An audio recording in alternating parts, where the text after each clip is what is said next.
No, you're watching Gumbo Live with LC Green, and I'm continuing my conversation with those who have qualified. And again, I'm going to say that it's a pleasure to be here with Mr. Bob Powell. Mr. Bob Powell, you qualified. Correct. Tuesday. First day, correct. Yeah, the very first day. I was on my lunch break. So, and for the record. Well, you didn't tell me I had to qualify when you were there. Well, yeah, that's right. Well, nobody really knew. But first of all, I want to thank you for being on Gumbo Live. Okay. And for the record now, we are at Mr. Powell's office because I think there are some complications at City Hall. I did all of them at City Hall, so I'm not showing no kind of favoritism. But this is much better for me in here too. Anyway, the air conditioner works. Yes, sir. Yes, sir. It was out last week. Yes, sir. So let's do this.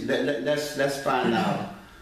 Or you don't have to do this. So why are you running again? Why are you running again for your position? I had a number of folks who had asked me to run, both in city government and other folks who are there.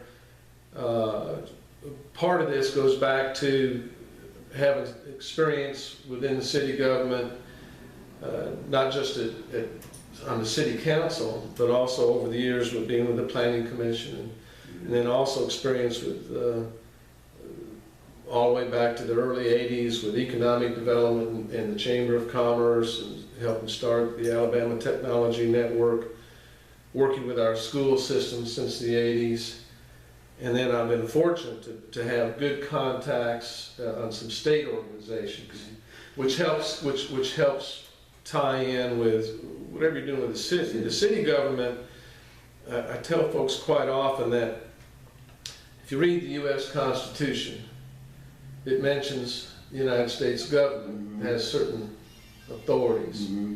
Then states have certain authorities. And individuals. Cities don't have any authority.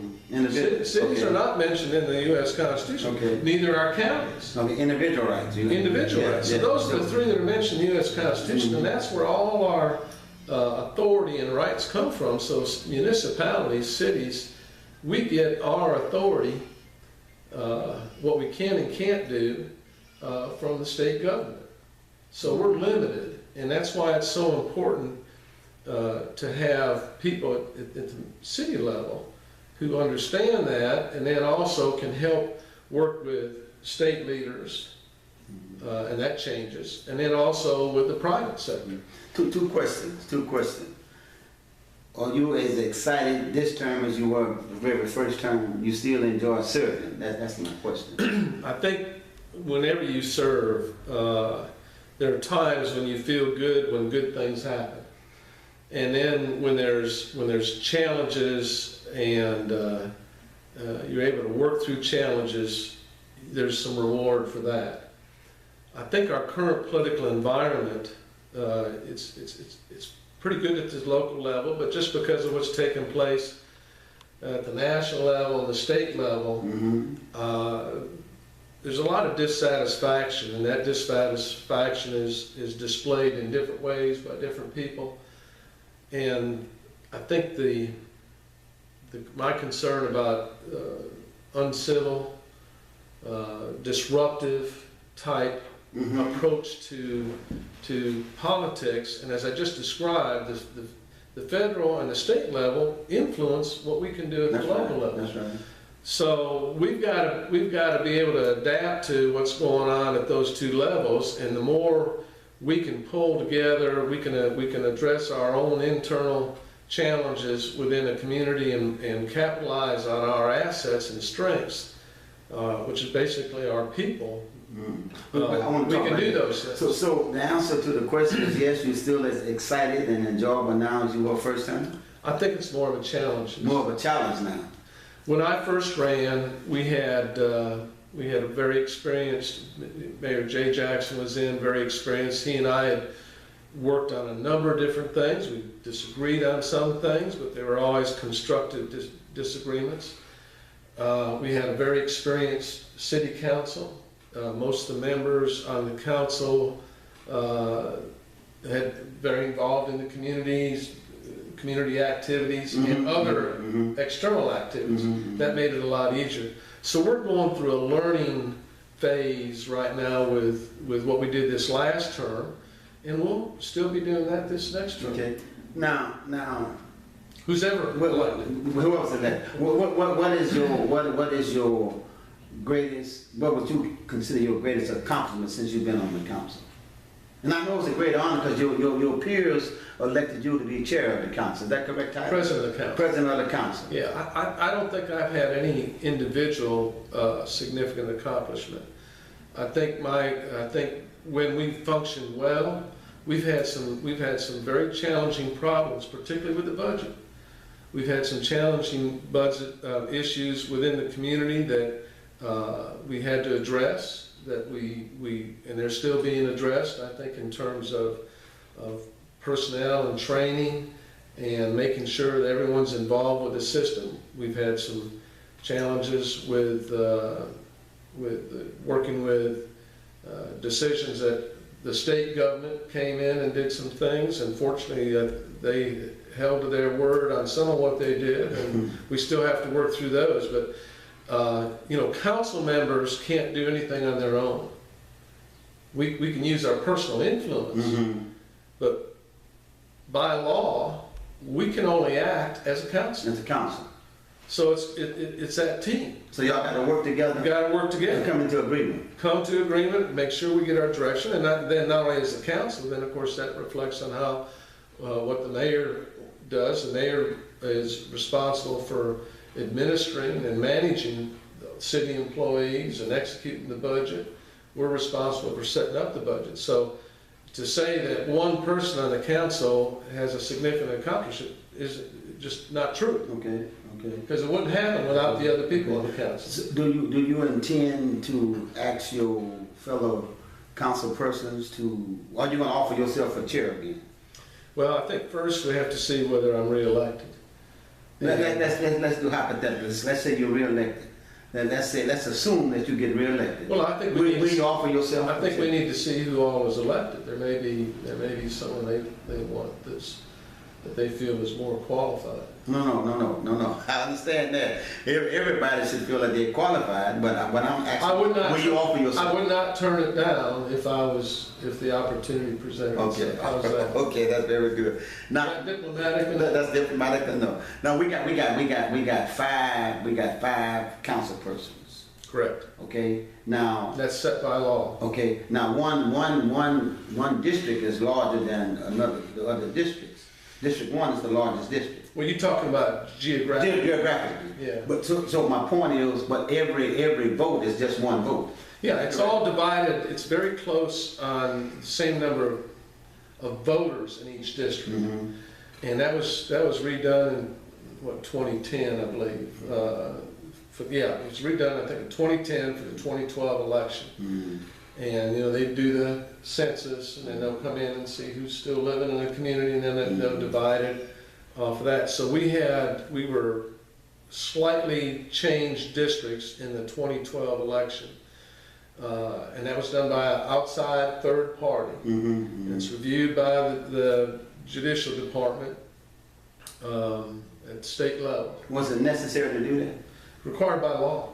Okay. Yeah, so they reapportion and they go through and the city council at that time had the third party set it up, make the proposal, turned it over to, and there were some adjustments from how the districts were drawn in the previous Right.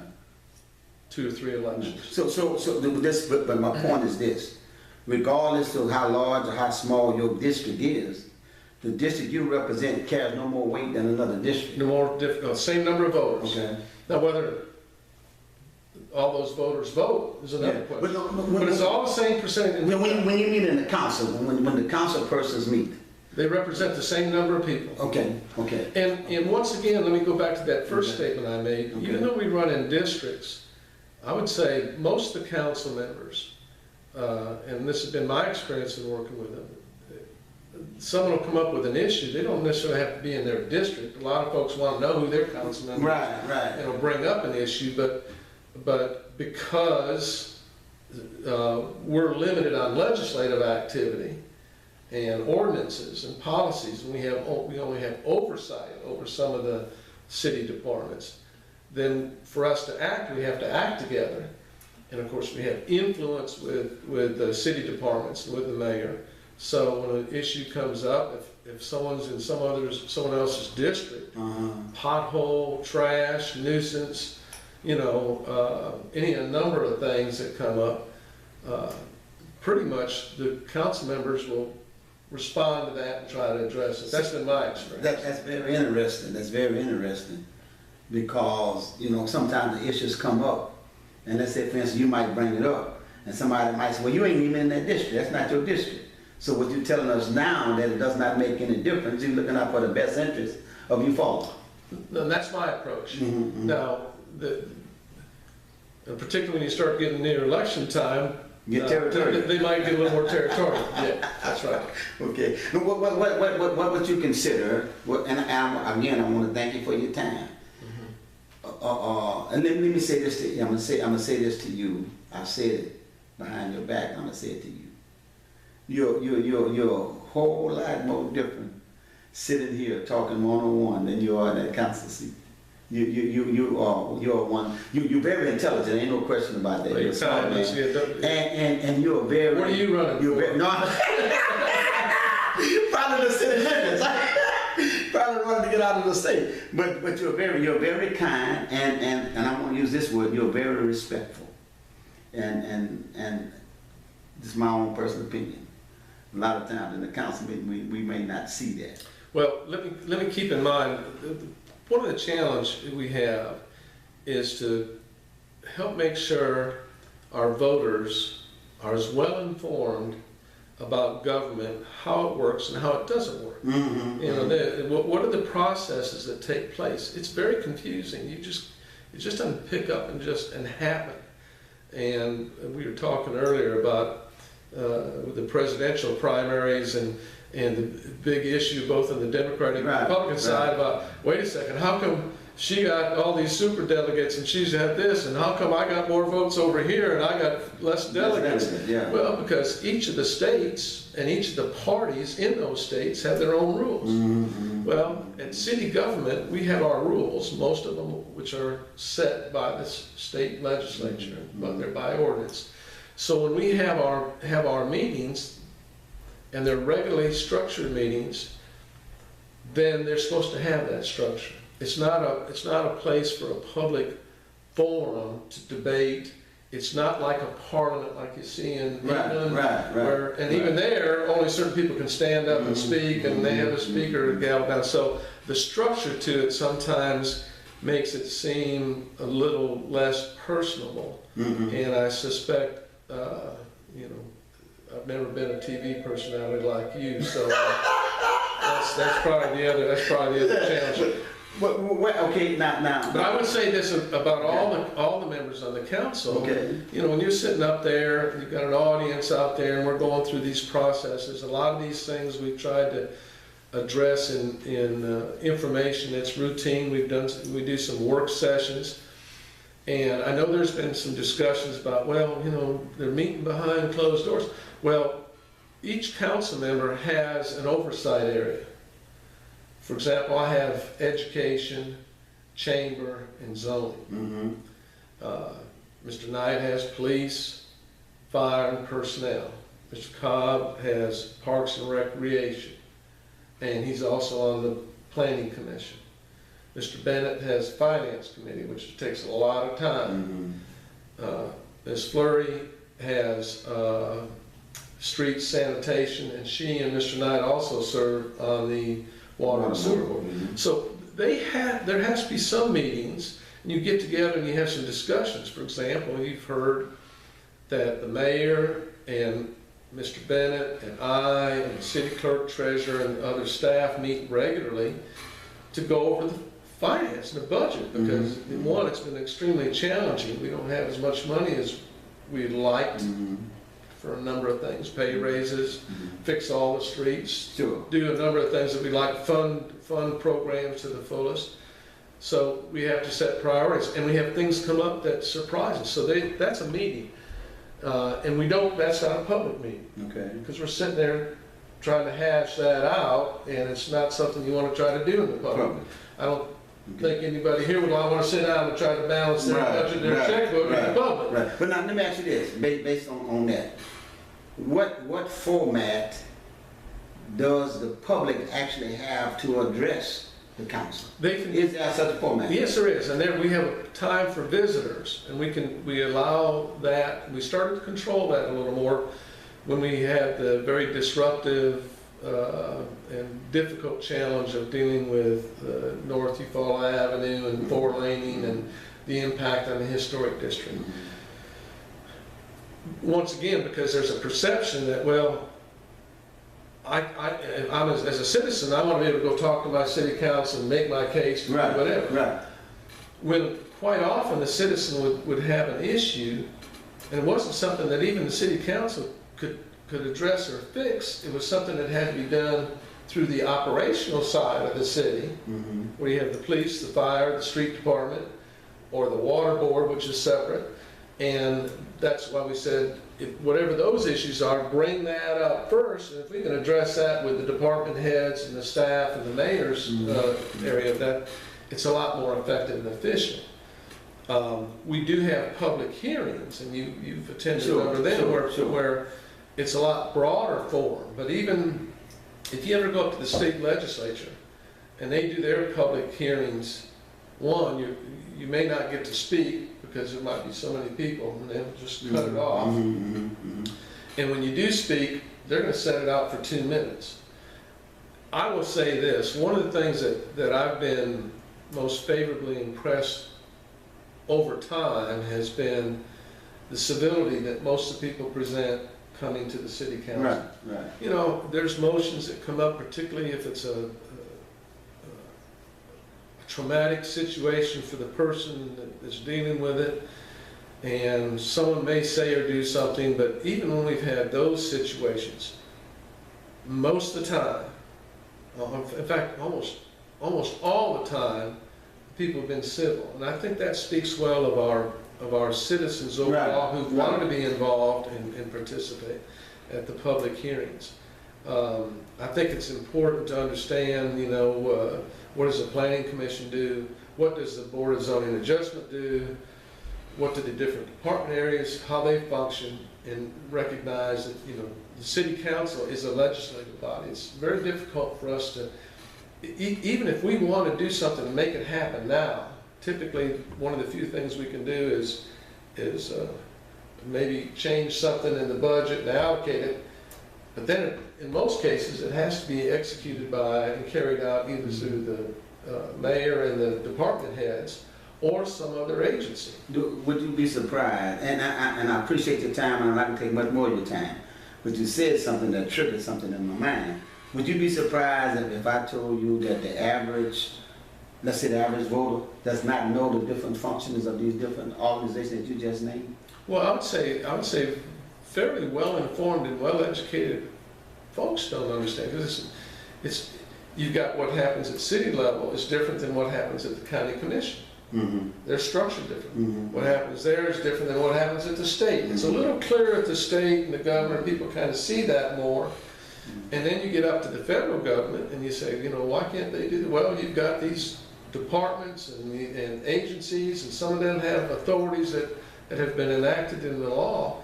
So to the average person, it just seems like, you know, how can I deal with that? And to the average person, my opinion, they think that you, when I say you, I'm talking about the city council, is the answer. We got problems with our water board or whatever, all these other different organizations that you call, we assume that our answer is to bring it to you. And if we can't get to you, then we get that hopeless well, and feeling. I think I will tell you this, a lot of things that come to me from the voters and citizens is that I'll find out something that I didn't know. And we do address it, and if there's not resources to be able to take care of it. Now the other side, something will come to our attention, and someone will say, well, this is a darn good idea, we ought to do that. And we start to look at it, and either we may not have the resources, we may not have the authority, or we've got someone else over here saying, that's the dumbest idea I ever heard of. So we don't always debate that, you know, at each council. It's a process, and we're going through something right now with economic development plan. The last time we had a major plan was our 2020. We did the Alabama Communities of Excellence. When I say we, this is being done in an agreement with the mayor, and the city council acknowledged it, and the Chamber of Commerce, because they're affiliated with all these other groups in town and have probably the most outreach. Let's lay out how we want to address economic development. What can we do and what can't we do? What are our strengths and weaknesses? And to get back on a plan, and this is important for the public to be involved. Okay. So that once a plan is developed and approved, and we're allocating funds either from private sector or from the city budget or from grants that come in, that we're all kind of going down the same path, and we're trying to achieve these things. That's what we did with the 2020. That's what was done back in the late 80s, in the 90s, when we were doing the development for the Bevel Center, which became the Alabama Technology Network. That's what the school board has done, and how they've started to implement programs that better help our children become prepared for the workforce and graduate. Doing a great job. But we all, if the public, if that's just put in the hands of the school board and the teachers, it won't be near as successful. Is that when all the citizens understand, whether they're retired, whether they have children or not, that this is what our school system is trying to achieve, how that ties in with what we need to do within the city, and keeping the city services there, whether it be the hospital, police force, fire, working with the Friends of Lake Eufaula, working with the chamber, all those things. The more people are aware of that, then we can pull together. It doesn't take the chamber. The city council ain't going to do that. People do it. City government can only do so much. So that's part of why we got to pull on the same page, and why being civil and considerate to each other is important. You know, we're going to disagree. I disagree with myself sometimes. I don't necessarily why did I do that? Yeah. So I think in that context, it's important that we do that, but do it in a constructive fashion, and try to get where we're in agreement on a plan to move forward. 2020 plan has served us well. That will help us, but we've got some real serious challenges financially within the city. And let me just add one thing off. Okay.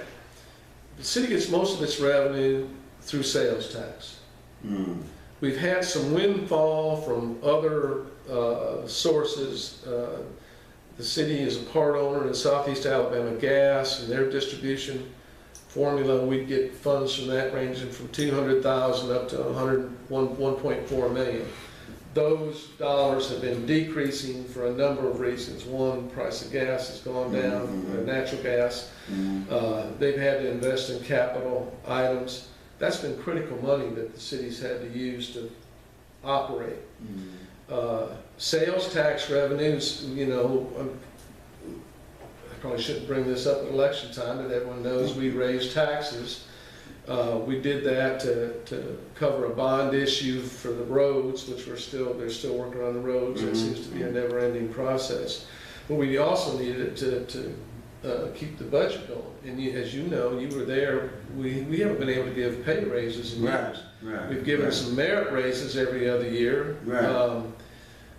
And so that makes all this very challenging. And when you look at the sales tax, we're having to compete against, or we're losing revenue to, not just other communities, but almost all the communities are losing revenue to online shopping. It's very convenient. You know, they're talking about in a few years they'll just have a drone come by and drop it out. And right now it's a big old green truck or a FedEx truck. They just drop it off at your office or home. Well, there's some laws in place, but we don't collect all the sales tax on that, and that's been a real challenge of eating away revenue from the city.